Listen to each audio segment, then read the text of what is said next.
Ce jour-là, sous un soleil ardent qui écrasait la terre et brûlait la peau, 3 frères cultivateurs travaillaient sans relâche. Ils n'avaient pour tout héritage qu'un lopin de terre sec, quelques outils rouillés et la faim qui leur mordait le ventre depuis l'aube. La vie ne leur avait rien laissé, sauf la force de tenir ensemble. Mais ce jour-là, le destin décida de leur tendre une épreuve.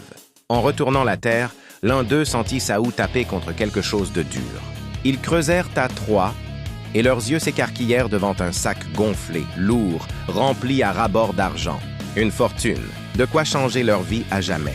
L'aîné, le plus raisonnable, dit « Nous sommes épuisés. Je pars acheter à manger et ensuite nous réfléchirons à ce qu'on fera de tout ça. » Il prit une partie de l'argent et marcha vers le village.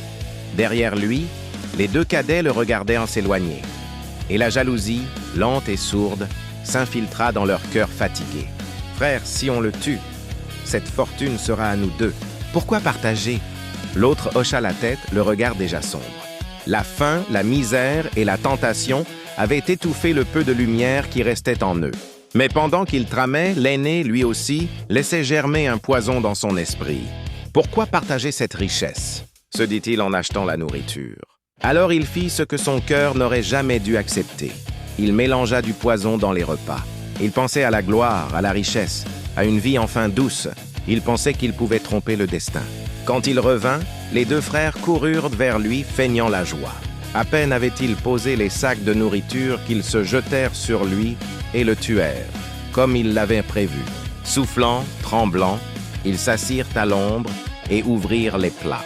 Ils mangèrent gloutonnement, la bouche encore salie par le crime.